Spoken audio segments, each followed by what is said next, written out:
Welcome back to What Arty Noobs with General Disturbance. This is an AMX Chasseur de chars. It's a Tier 8 French premium medium tank. It's located on the southwest spawn of Live Oaks and it's under the command of External007 of ASTER. Now, the CDC, as it's become known, is a design from 1946. And yeah, it's that far back. It was actually designed as a tank destroyer, not as a medium tank, and it was supposedly going to be quite a fast, lightly armoured tank, so it could actually get to positions quickly and get shots on the enemy. Looks like that AMD 178B is in a hurry to try and spot the enemy as External goes up on top of this hill. And he's spotted a Hellcat. Gets the first shot in. It's a 90mm gun with 240 output, so the first shot was a high roll. The Hellcat's down to virtually nothing, and the kill shot comes in from the AT-15A. Now somebody knocked that tree down on the opposite hill, which normally indicates there's a tank destroyer or something up there. And that's why External007 is firing rounds in that direction, trying to blind fire someone. The AMD spotting for us. Oh, G2. Nice shot. High roll, 260. Can he get the kill? He's tracked. Yes! Into the engine bay. He's got his first kill. Now, External007 said this is one of the best games he's ever played. And certainly it's the best game I've ever seen played in a CDC. And that's saying something because I do know that this used to be Quickie Baby's favourite tank. Or at least he said it was his favourite tank. I don't know if he was trying to flog lots of them on behalf of Wargaming and said it was his favourite one, so in the hope that people would buy it. Well, that T-37 was certainly using the trees to spot and fire in this direction. Tries a blind fire. Okay, we've got an IKV-90B Tier 7 Swedish tank destroyer. Takes one round, 253 high roll. The T-37's come back and we've lost sight of the IKV. There he is. Can you get the shot? He's a one shot. Yes! It was a high roll, but he did get the shot and he's now headed into the town. Now, it's not particularly fast for a medium tank because he'll only go 57 kilometers an hour. But he's got a nice shot there on the Revelarice. And you've got to watch out for that guy because he's got a 105mm gun, so he can do a lot of damage. Gets his second shot on the guy and another high roll as a T-32 Tier 8 American heavy tank nearby. He's got a 105mm gun, so you've got to watch out for that one. Puts a round into him, a high roll for 263. He tries to fire back, fails. Goes to a lower plate, gets that one as well. Another high roll. It looks like he's willing to have a go at these guys and really take them on, and he's not scared about getting close to them. This is a very big tank and it's very easy to hit. Finishes off the Revelarice, but he does take 74 hit points of damage from the M44. The T-32's just fired. Gets one into his lower plate again for 221 low roll. Can he get another shot in? Yes, he does! A low roll again, 212, but he got a shot in there that I didn't think he would get. And he's going to get a freebie there. Goes behind the building for cover, but the T-32 is coming straight for him. And he does take a round from the T-32, but he gets one back. And now he's going to manoeuvre and fire. Yes! Takes him out. He used this speed and this acceleration to get around the T-32 faster than he could traverse his turret. And got another kill, so he's now up to 4 kills and 3.7k of damage, or nearly 3.8. Now he's noticed that there's a bit of a problem back at our base because yeah, unfortunately the enemy conquered the railway line and all we got back there is an M44 and a charioteer who just got taken out by a T-20. Now he just got spotted by someone.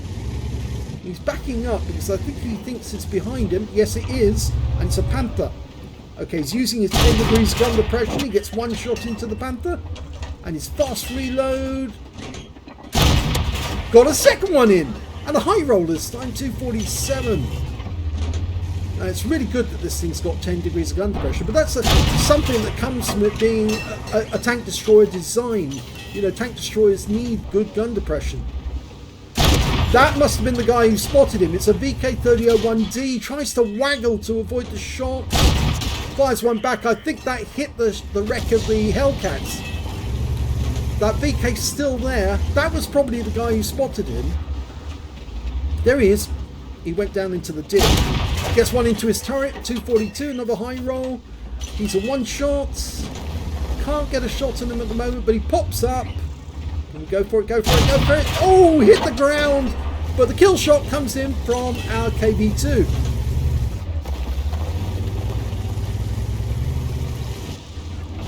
Now, as I said, the bad thing about this tank destroyer, or tank, medium tank really I should say, it is a tank destroyer design, but the bad thing about it is in fact that it's so big, so easy to see and hit, and it's got no armour as such. It's very, very little armour. The reason why the French didn't actually adopt the design was mainly down to the fact it was too expensive, and it had a mechanical ammo system, like an autoloader, which handled the ammo. It did have a loader, but it also had a mechanical system, and it was just way too complicated. Plus, of course, the armour was so thin that it really wouldn't stand up in a fight against other tanks. So it never got adopted. One of the good things it does have, though, is it does have very high ammo capacity. You get 90 shells in this tank, which means you've got plenty to play with during a battle. And I can tell you, External007 is going to need every shell in this game. So he's now up to 4.7k of damage. There's still 7 enemies out there, and we're down to 6 on our team. Oh, 5 now. And he's potentially got the high caliber because he's got at least 20% of the enemy hit pool.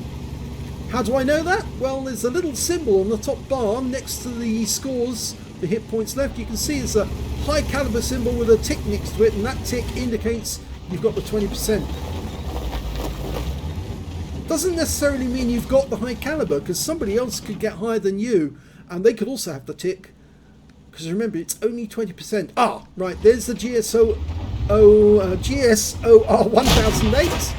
He hits him in the tracks, but he doesn't get any damage off it. There's a T20 over there as well, because we know that guy killed our one of our teammates, and I think he killed one of the Arty on our team. Or did he? No, he didn't kill the Arty, but he did get one of our teammates. Actually, he did kill one of the Arty. I tell a lie, he killed one of the M44s, and he killed our charioteer. Okay, he's got a reset there on the T20. Now this is where the gun depression really comes into it. And another hit, a high roll, 250, one more to kill. Oh, cheated out of the kill. Here, the kill went to the M44, who fired him from a long way away. In fact, both Artys have now gone to the town. Okay, there's still 6 enemies out there. He's got 2 Artys to back him up. He's now gone hunting for the GSOR. Is he still here? Yes, there he is. He's looking the wrong way. And that was a terrible mistake to make, because he's tracked and he's going to die. Oh, and the kill shot went to the M44 again. Well, they obviously thought, yeah, we've got to help this guy. And they did a good job. Unfortunately, we just lost one of our M44s to the enemy M44. And rather than go across the bridge, which is something I would do, he's actually going to use the dips. He needs to remain stealthy against the enemy. He doesn't really want to be spotted. That's it. Oh, he's all alone now. The Panther managed to get the other M44. So he's now alone facing 5 enemies, but 3 of those are Arty. And they're all M44s.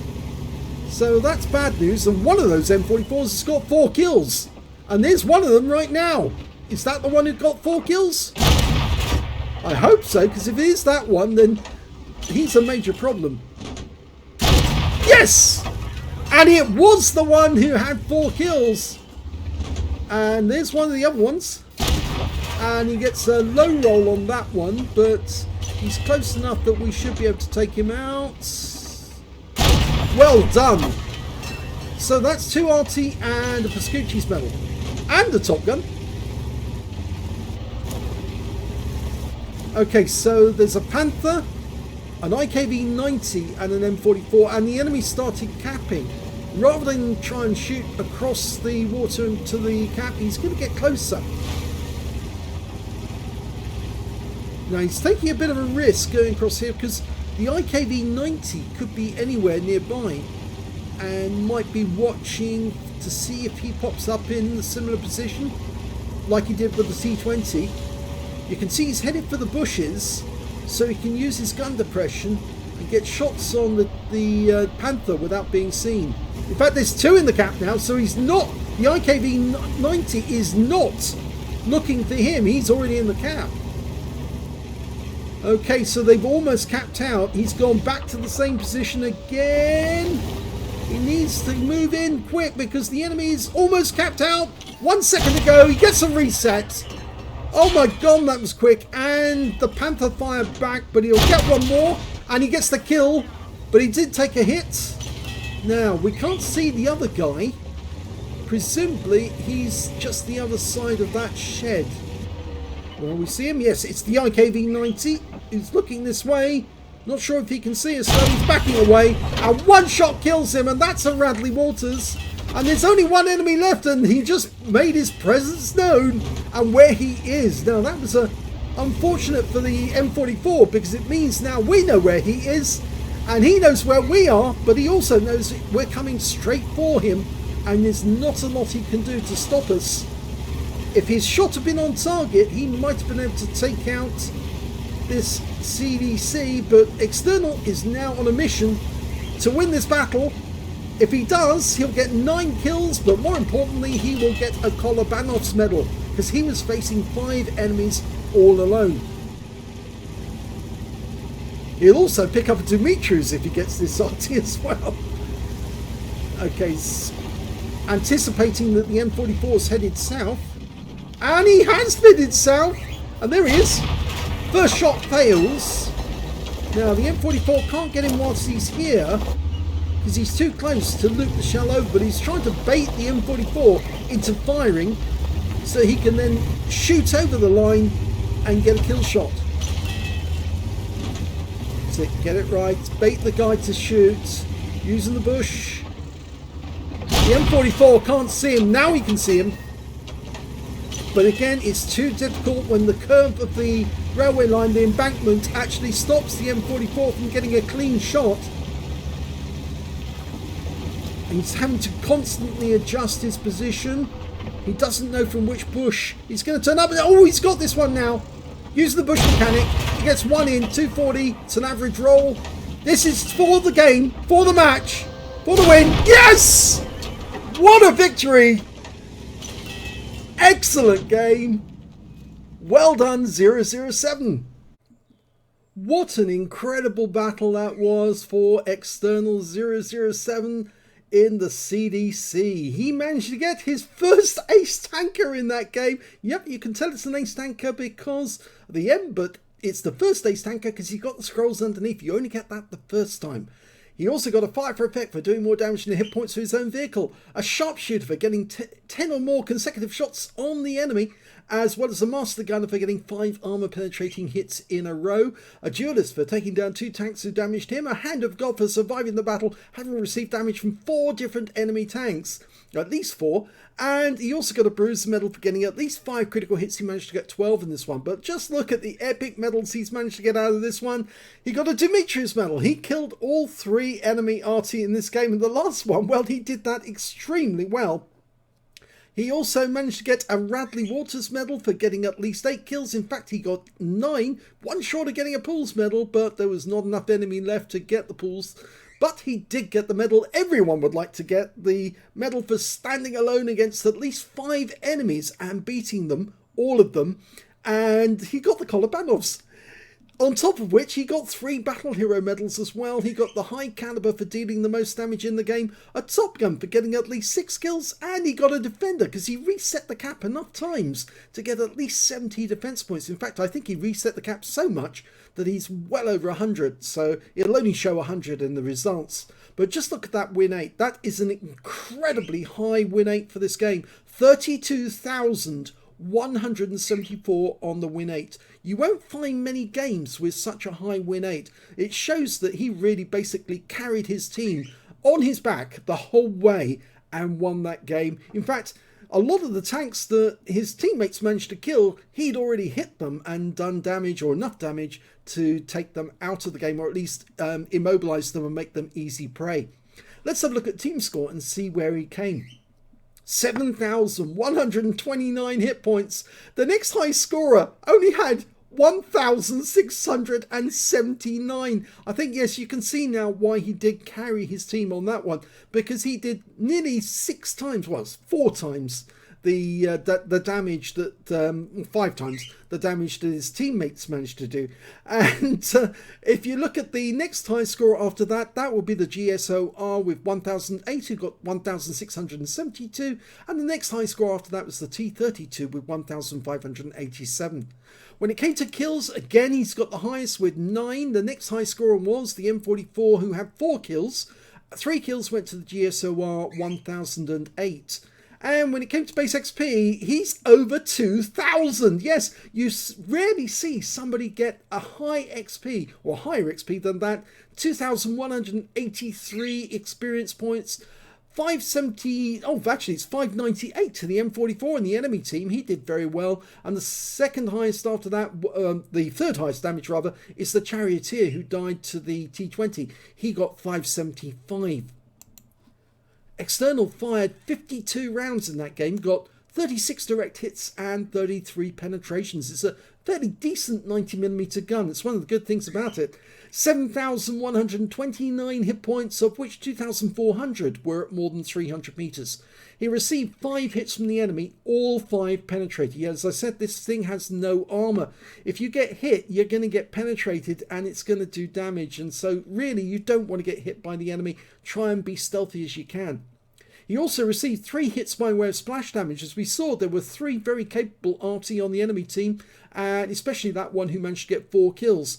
And he spotted 4 enemy vehicles, damaged 14 of the enemy, killed 9. That means there was only 1 enemy tank he did not damage in that game. It just shows how much I was saying about the fact that he was carrying his team, because he was the one doing the damage to all the enemy, and then his teammates were clearing up after him. 831 hit points of spotting assist, I think that is. 100 defense points, resetting the cap. Yep, I think actually that would probably add up to about 200 if you counted all of the defense points he earned. On a premium count, he earned 182,721 credits from the game, and after repair and ammunition resupply, took away 162,787 credits profit. He got 25 bonds out of that battle for getting a mission, and 3,274 XP, 328 for this being a premium vehicle, took away 3,602 experience points altogether. I think this is probably the highest base XP that I've ever seen in one of the replays that's been submitted to our channel. In fact, I'm shocked and horrified that none of the other channels have actually covered this replay already, because it's a monster game, absolute monster. And as well, in a tank that's not that good. The CDC is not as good as it once used to be. It used to be very good. It had good stats, but it's over the years, it's actually become a lot worse. So if you can play the CDC well, even after it's lost its mojo, then, well, fantastic job by External007 on that. So I hope you enjoyed that replay. If you did, please give this video a like. Do subscribe to our channel. Leave a little comment down below because it feeds the algorithm.